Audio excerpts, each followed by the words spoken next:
Hello, everyone. We're happy to welcome you on behalf of PSB Bank. My name is Tatyana Perminova. My name is Maksim Verestnikov. Before we start, a couple of words about ourselves.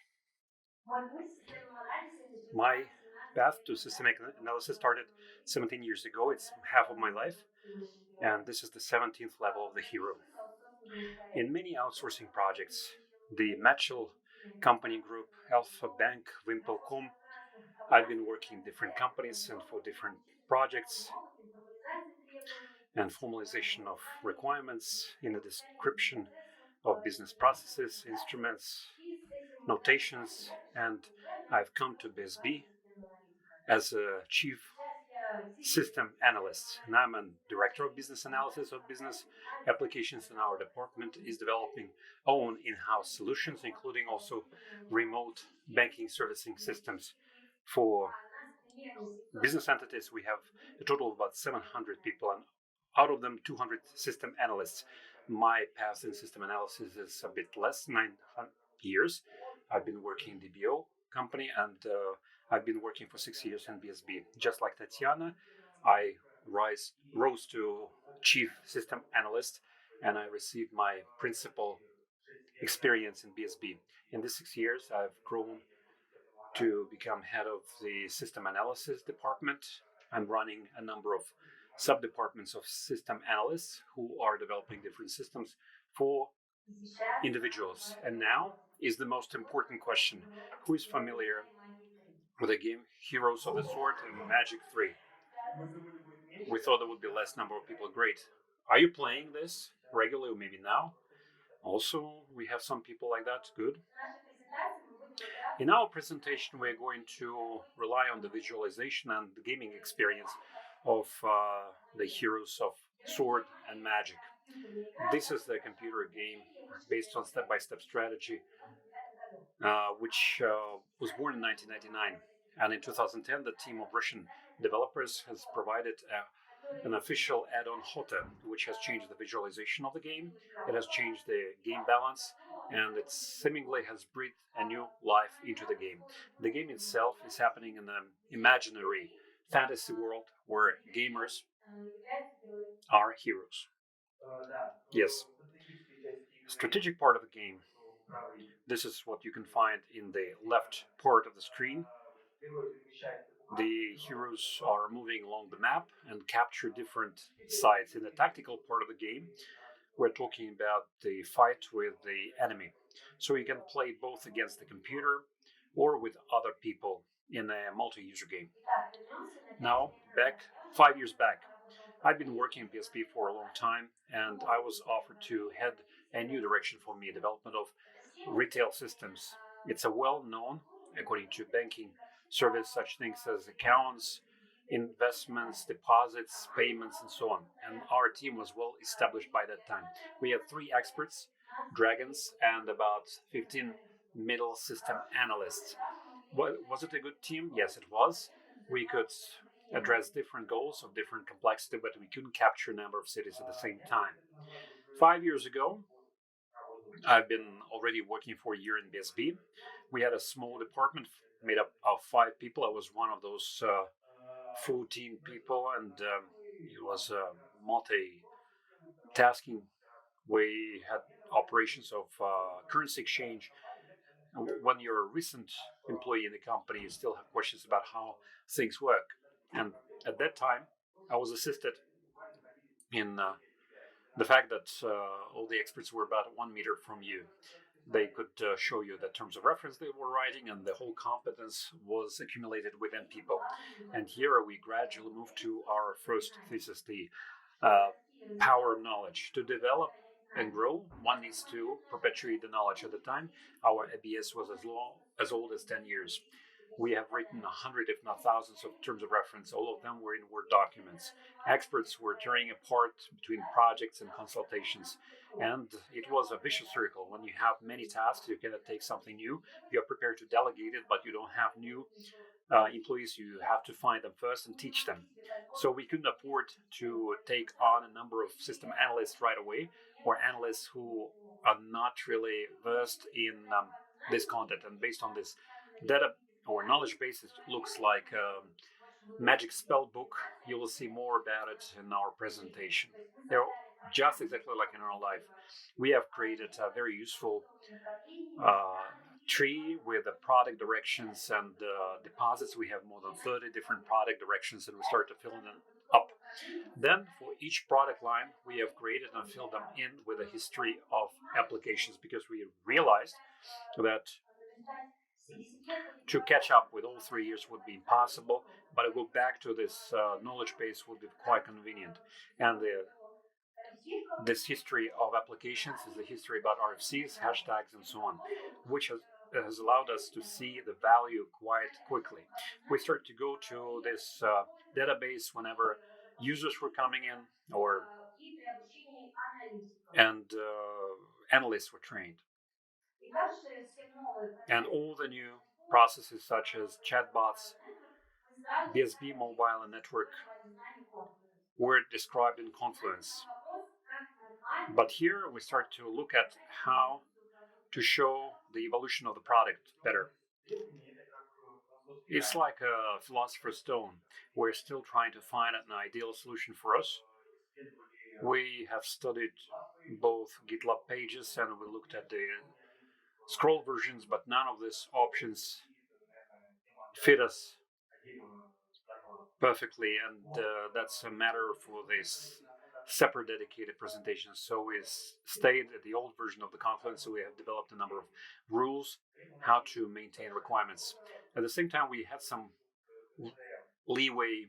There are people who are writing terms of reference on one page, and whenever new terms are appearing, they add this to this one page terms of reference.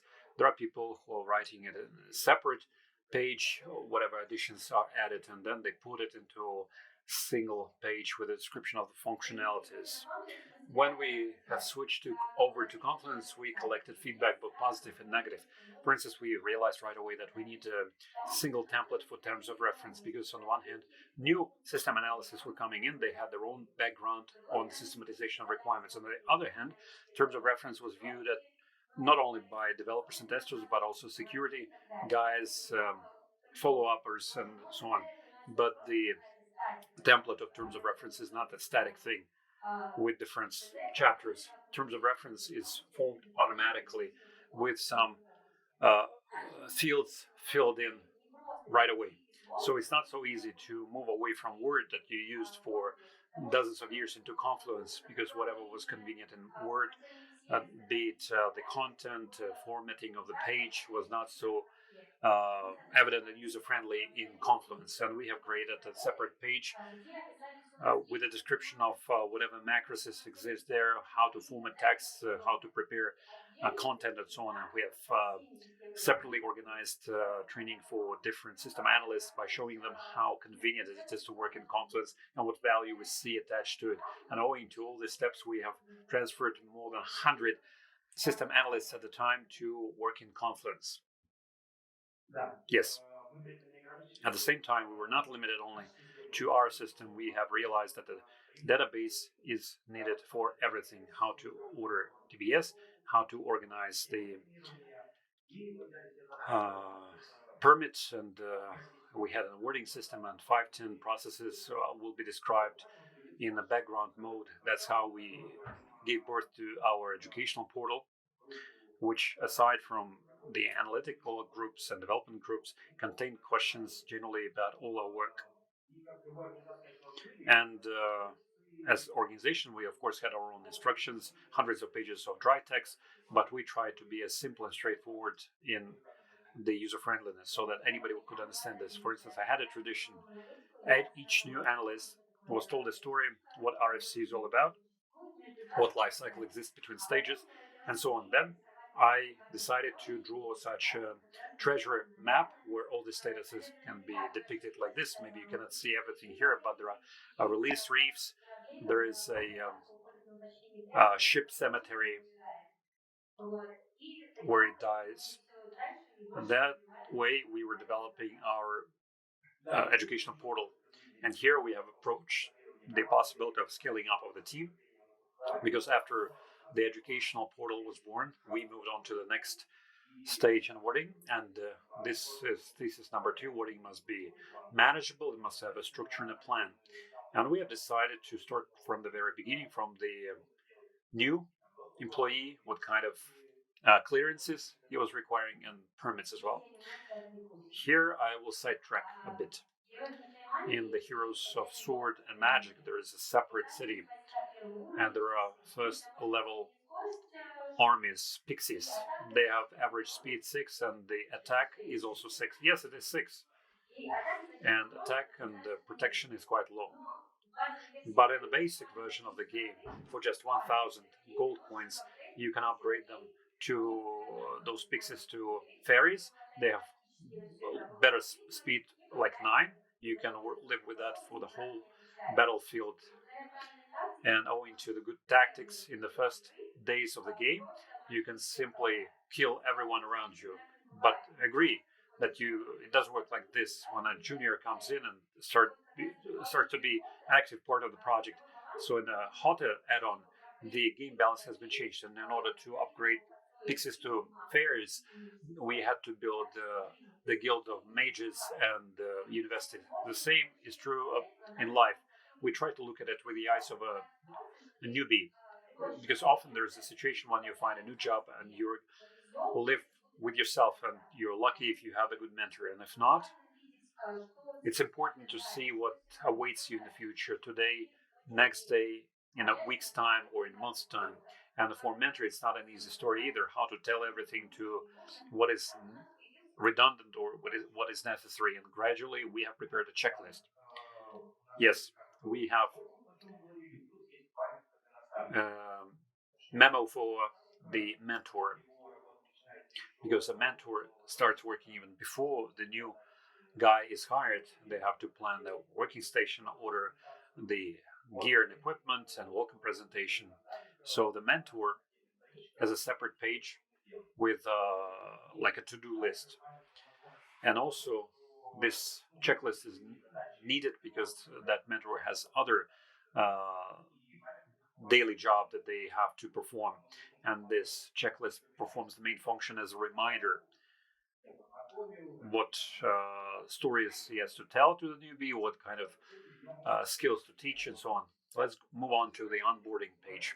We try to make it as user friendly and convenient to the newly hired guys. It's not a separate page with dry text. We have subdivided it into categories that you can see on the screen, into different blocks. Like, for instance, one block is about rules of bank. Like, for instance, at the bottom you can see a tab on RSB Retail. This is ABS system. Has some story about the history of its creation, how to get access to it, and the instructions to start working with that. We haven't stopped on that. Each of the tab contains not only enumeration of what needs to be done, but also it describes how it can be done with the add-on of instructions, some examples, and the onboarding page is not a single page that we have in Confluence that any person can enter to see what needs to be done. But conditionally speaking, it's like a template for the teacher, based on which you create this page for each new person, so that the newly hired employee can put in ticks against those boxes that has been done. It helps the newly hired person to remember what has been done and what hasn't been done, and for the mentor as well to see what stage that person has reached. And it helped us not only to reduce the workload from the mentors and help the newly hired person to understand where they are, to orient themselves in the environment in the first days of his existence in the company, and to make the onboarding process more manageable and uniform. Having streamlined the onboarding, we started to pay more attention to the team. And originally, we concentrated on the needs of the expert, but there were less number of them. Being in the city, you can get only 2 dragons per week. But what if you need 40 of them? Our business was not prepared to walk around for 20 weeks for that.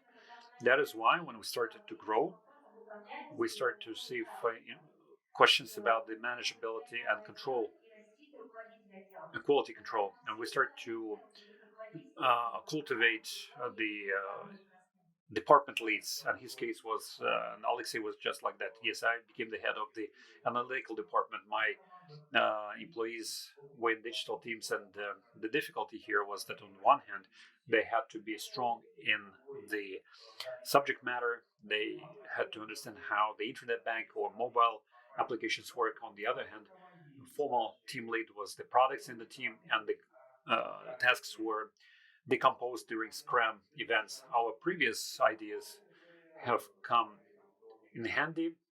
We have added to do the need for decomposition of tasks, but that was not enough. We had to develop some new mechanisms of communication with such people and get some feedback from them. And here is where we start to look at how and what questions can be asked. And that's how we give birth to the manager's book. We gradually moved to our third thesis about the importance of communication and feedback. In the Heroes of Sword and Magic, heroes get together, they exchange artifacts, armies, and even knowledge by strengthening each other. Same thing should happen in life when we have to get together more often, ask questions, and so on. It's no secret that the managers did not take seriously the one-to-one importance, because they were questions like, what kind of questions are going to ask there? What if I set up a meeting? What my manager is going to think about me? I know them anyway. I see them every day. So I decided to use my own example to show how to organize such one-to-one meetings. And we started to organize it with the heads of departments and heads of divisions. And during such meetings, and a one-to-one meeting is what? It's like a conversation about the past, present, and the future. When it is about the past, you give your feedback to the person about the present. You ask some questions, you answer questions, and you address some shared problems. Future is about a development. And in fact, each meeting gave birth to insights, and this negative was conquered, and then we together developed some set of rules for one-to-one meetings so that other managers could get in touch, and structurally they could organize similar meetings. But that not was all. We have developed questions that were launched once every quarter, both for people from Scrum teams and for Interval teams. And they had questions about everything, like how do you feel? What's your team working experience? What about your technical gear? Are you happy with your PC? The full spectrum of questions. And these answers were looked at with the team leads, product owners, and so on. And at such meetings and questionings and feedback sessions, we received questions about the development, about the promotion, wage raises. And this is what has moved us towards the development of competency matrix. Yes, at the moment, we use only an intuitive driven approach to the assessment of people's skills, but we realized we had needed some uniform approach to the assessment of the skills of people. In the Heroes of Sword and Magic, there is a Guild of Magic where you can um, upgrade your level from first to fifth, and the magic spells of the first and second level can be used by any heroes. But the third through fifth level magic spells can be used only by such people who have a separate competence, which is wisdom. Wisdom, yes, now I remember. And just like in life, people who are at lower levels, like system analysts, chief system analysts, they don't have enough wisdom yet because they're just starting their path in system analysis. That's why they cannot move upwards and use those magic spells and those cool tokens that other people are using who have tried themselves in other projects. They have enough wisdom and they can address other goals. We have developed a competence matrix. So we have identified such hard skills as requirements management, architecture, database management, and so on. Soft skills, which are also required for system analysts, and 5 level of titles from system analyst to the managing expert. And in the middle, we have the level of knowledge that each employee must have when they are upgraded to a new level. But after development of competence matrix, we have open up the Pandora box for us because we started to have more challenges than before. We didn't want to stop at a formal table of this competence matrix. Instead, we wanted to know how to achieve different levels for each one of the competence. So we started to collect recommendations to books, some kind of presentations, articles. We started to treat the selection of courses, conferences more thoroughly. We have collected feedback and we have prepared a list of recommendations based on that. Additionally, we were using the competence matrix when hiring new personnel. We started to look more attentively at their CVs, and based on this matrix, we started to prepare questions or maybe assignments for the job interviews to make sure that they meet our requirements. All the time is almost up. We need to remember that the first, the power is in knowledge. So the earlier you start to preserve knowledge, the better for you is to expand. Uh, the onboarding should be well managed and controlled. Feedback and communication are very important. You should dedicate your time to this. And the fourth, growth and development. These are two things that go hand by hand. Be a tutor to the person who will ask you about how to develop, how to grow, and develop a career. In the heroes of sword and magic, there's a grail. It gives 50% of additional army and 5,000 of golden coins every day. It seems that we have found this grail by observing these four principles. Thank you.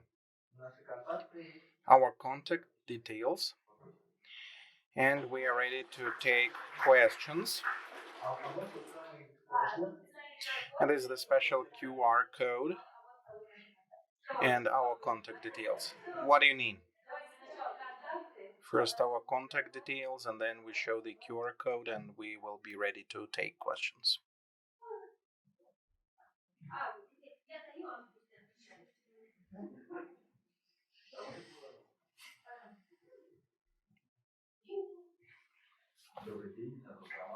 My name is Roman. Thank you for a very beautiful presentation. Me being a fan of this game, it's pleasant to see the similarities between the work and this game. My mother wasn't happy, of course, with me playing this game a lot. You mentioned about the digital TOR moving into Confluence. Did you didn't you think about using TOR digitalization for the regression model impact analysis to identify what blocks from the digital TOR can be linked to the regression model and reduce the number of regressions? Well, this is a great question. Tanya will answer this. You're a Roman, yeah? Well, of course, we thought about this. My personal opinion is that analysts and testers should work hand by hand in a synergy. For the tester, TOR is the main document, and for testers, we introduce the inversion principle of the TOR so that they can refer to the TOR version at the pre-production or production phase so that they have a proper regression. We worked hand by hand, analysts and testers.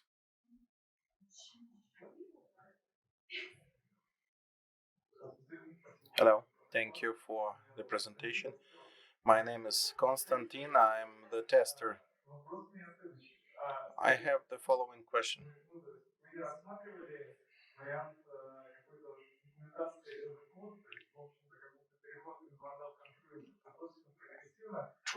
Transiting from Word to Confluence is quite progressive, but I work in a bank and we have certain issues in our projects.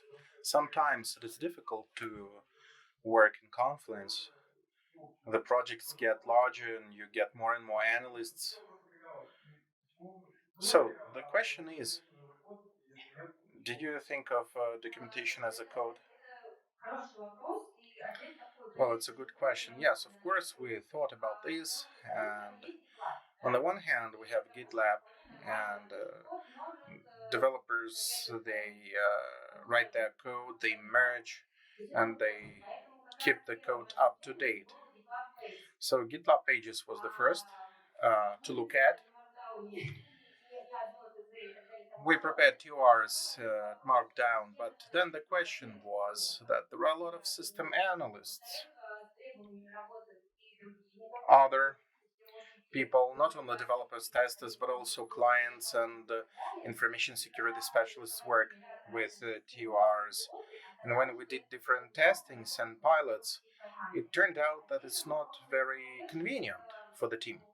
We tried the scroll version, which is the plugin in Confluence, but it's not good for large projects because we have 20 more products. Scroll version works well with startups or local projects when you can manage the inversion quite well. As Maksim said, this we haven't yet revealed or found this philosophic stone. Any more questions?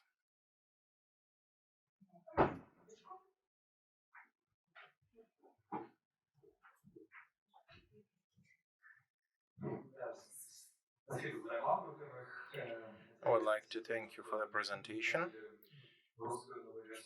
Thank you for not forgetting about new Russian version of Heroes that I contributed to as well. My question is about the competence matrix that you showed. As far as I understand, you use this matrix during recruiting and performance reviews. What do you do? If you have such a formal mechanism, you can set up criteria there when the person moves to the next level. But due to some of this criteria or situation at the project, the person is not promoted under one of the criteria. So what do you do between the formality of the mechanism and the thing that people need to develop? Well, first of all, we have our own solutions, ABS, internet banking, mobile app. The team is quite large. 5 years ago, we had 30 people. Now we have 300. In this respect, it's good for us. We have a lot of product areas, and if an analyst burns out and is not able to move forward, we have new projects. We have systems of quick payments, digital ruble, etc. And this exchange horizontal is very popular, and it occurs quite regularly. Analysts travel between different projects. They become experts. They become tutors. Any more questions? Okay. Then you need to decide which question was the best. Well, it's hard to judge. I like Heroes of Sword and Magic. The young guy contributed to this game, so the voucher goes to him.